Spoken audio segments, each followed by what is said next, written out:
One by one, the 6 guards, including a lieutenant and sergeant, appeared before an Eastern District Court commissioner today. All were charged with possession of cocaine, marijuana, and drug paraphernalia. One was also charged with possession of heroin. Police say they've been watching the group for a month. The arrests were made on the jail parking lot following their shift at 10:30. Police say there's no evidence the guards were selling drugs inside the jail. All were released on their own recognizance. After a hearing Monday, Warden Paul Davis will decide if the correctional officers can return to work or not before their December 2nd trial. If not, he has the option of suspending them with or without pay or allowing them to use leave time. Meanwhile, a spokesman for the Fraternal Order of Correctional Officers says resentment is brewing amongst its members. They say in similar instances, up to now, officers have been allowed to return to the job. They're charging jail officials with playing favorites, and there are hints that anger could erupt into on-the-job protests. Joyce Jefferson, News Scene 2.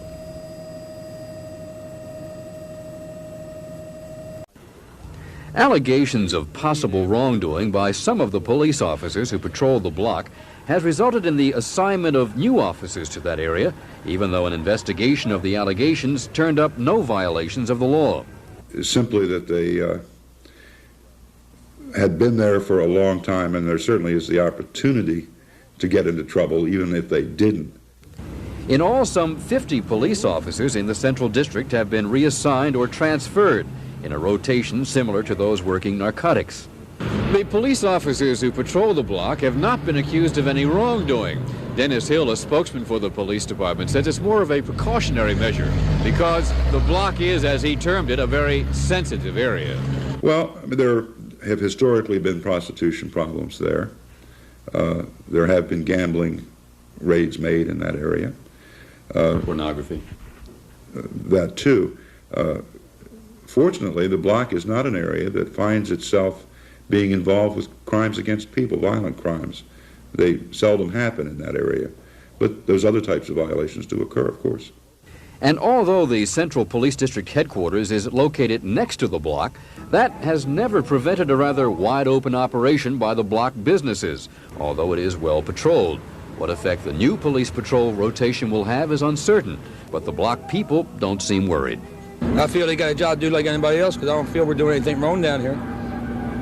All we do is sell liquor and the girls dance. It's adult entertainment. And because the block continues to be a big tourist attraction, probably not too much will change, except that police patrols and protection for people who go there may be even better. Jack Bowden, News Scene 2.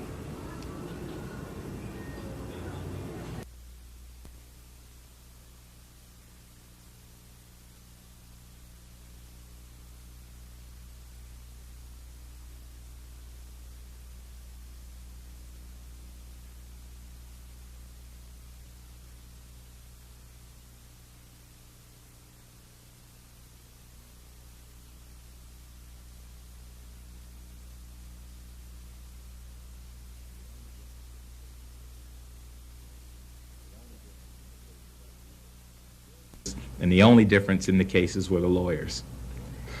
So, some guy comes up and kills you, that's certainly just so clear that the proof is so overwhelming, but it was an important hurdle to be overcome because we needed to know whether our Court of Appeals really believed that the death penalty is a valid sentence. We know that now. And kills you, that's certainly arbitrary. Now, why do this is so awful? Big issue that the Supreme Court has got to decide is whether it's constitutional for 2 people who committed a murder in basically the same area, same sorts of facts. One guy doesn't get the death penalty, one guy does. They have to decide whether that is proper and constitutional. If they decide that that is arbitrary, then we may have to start all over.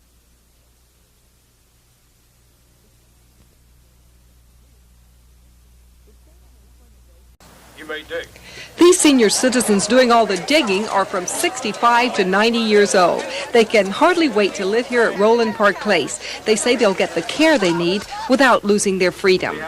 It's easier to live in this place than it would be to run your own home. You've got 1 meal a day, and the rest of the time you've got to go downtown. Easily from here, we won't be stuck out in the country. I think it's great. They have a hospital besides to take care of it. Construction officially gets underway today with this groundbreaking.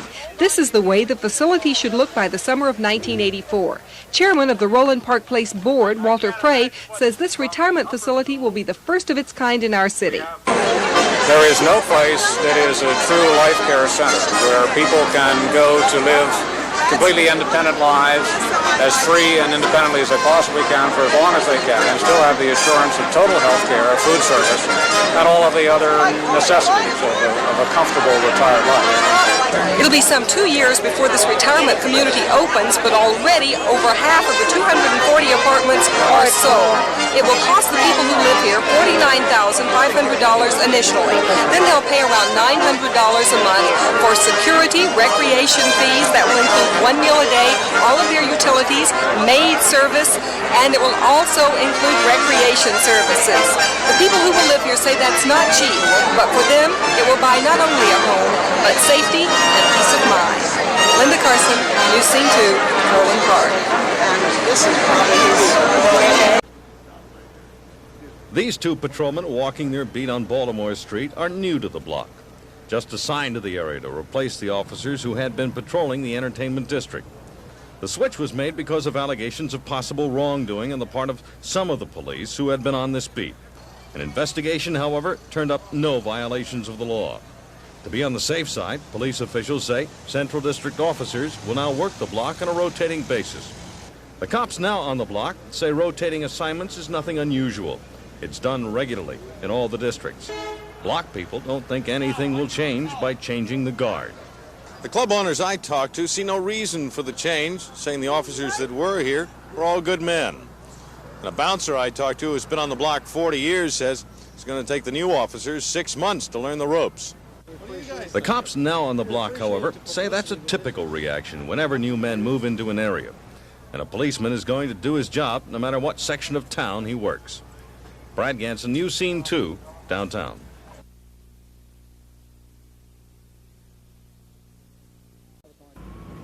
The call went out to state police early this morning. Head for the House of Correction to bring a group of inmates there under control.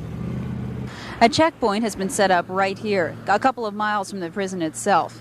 No one is allowed past this point, except police officers and ambulances. The officers, 37 in all, joined 25 guards working to subdue inmates. The ambulances were standing by, but no one was hurt. Corrections officers I talked to say 2 inmates who are members of an inmate advisory council were asked to report to the warden's office. The inmates reportedly refused to go see the warden, and that's when the standoff began. It happened in a dormitory like this. The crowd of about 120 inmates surrounded 2 other inmates who'd been ordered to go to the warden's office. They were trying to make sure those 2 inmates weren't taken from the dormitory. A state police spokesman says tear gas broke up the crowd and the inmates surrendered to guards and police officers. State police say they consider the incident unrelated to their current investigation of the problems in the Maryland correctional system. Well, there's no question about it. There are some pretty high tensions running throughout the correctional system because of the close down of some programs.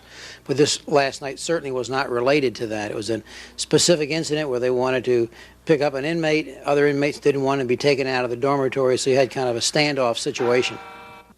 Clark says since this was an isolated incident, no special changes in security at the prison are being considered. This is Mary Norton on the scene in Jessup.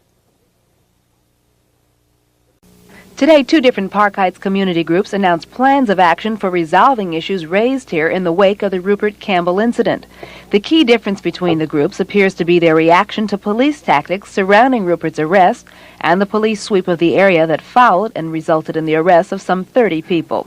One group, led by Councilman Norman Reeves and the Park Heights Community Corporation, is not criticizing police tactics used. In fact, they say the community welcome efforts to clean up drug trafficking. Our response is that we expect people to live as neighbors, and that people who will live as neighbors are certainly welcome in this area.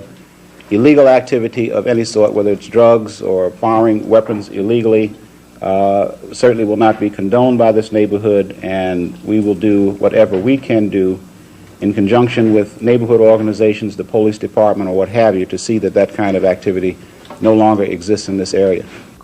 The other group, calling itself the Rupert Campbell Alliance, just formed today after its members walked out of meetings with Councilman Reeves. We want less harassment by the police. We also want to prove that Rupert Campbell was murdered by the police. And we're calling for a People's Tribunal to gather evidence to prove that. You believe you have grounds to believe that Rupert Campbell was murdered. What are those grounds? We have eyewitnesses. Though both groups claim to represent a segment of the Park Heights Jamaican community, no Jamaicans were present at either news conference. Joyce Jefferson, News Scene 2, Park Heights. Carl Adair brought in a GOP heavyweight to woo black voters at Mondawmin Mall this morning, Senator Charles Mathias, the man who sponsored the bill making Martin Luther King's birthday a national holiday. How you doing? I'm Carl Adair. I'm not running for anything, but he is. All right. You know, he's the one that pushed Martin Luther King bill for us. Adair, who owns and operates a service station, knows that even though Republicans are a tiny minority, blacks in the district are a majority. With a district of 60-65% minorities in it, I think this is going to help. And like just about every other candidate, education is his top priority. We got to get a little more funding for education, and we must also stimulate parents' involvement in the schools. Larry Gray is a state lottery administrator who's a real minority, a black Republican who supports Ronald Reagan. He wants to lower taxes by ferreting out waste. My accounting background and physical expertise is one that I think could lend something to the council. John Thompson is a research physicist at Johns Hopkins. He admits he's a real long shot, so why run?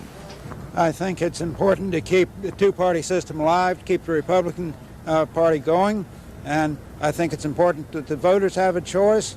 The Democratic incumbents don't seem too afraid of the Republicans. In fact, Tom Waxter indicates he was more afraid of losing to a fellow Democrat in the primary than he is of losing to a Republican in the general election. Kevin Brown, News Scene 2, Baltimore's 5th District. After Mark Warren returned a camera that he bought in January of 1982 at Bamberger's, he asked them to credit his charge account for the $340 return. When they did apply it to my credit, took it off my credit, they put it back on for some strange reason. When Mr. Warren started receiving bills for the camera he didn't have, he tried to straighten out the mistake with Bamberger's credit department. I called up the store, made some long-distance phone calls, wrote letters, sent them copies of the receipt. But his pleas to correct the mistake fell on deaf ears, even though he had proof in hand. The mistake was compounded when Bamberger's turned Mr. Warren's account over to a collection agency, which began harassing him. They threatened to take me to court, and I was being harassed by everyone. We contacted Bamberger's. They checked the account in question and found the mistake. They told us that for some reason, they didn't know what, the credit had been removed. So immediately they corrected the mistake and wrote the collection agency to clear Mr. Warren's credit rating. I feel a lot better now. Life, as we know, is full of peaks and valleys, highs and lows, you might say. You don't always find them together, but here in Baltimore you can, at the intersection of high and low streets. It raises the question, of course, of which is higher. You can get a team of surveyors, and they may not be able to tell you whether high is lower than low, or vice versa. And that's not our only confusing location. We have the intersection of Eastway and Northway in Homeland, and if it leaves you asking which way, the answer is Westway. One of our main streets is North Avenue, which is, of course, divided into East-North and West-North. And my favorite is South Street, which unfortunately isn't divided into North-South and South-South. And to think that some people say the streets in Washington or Columbia are confusing. I'm Andy Barth, at large for News Scene 2.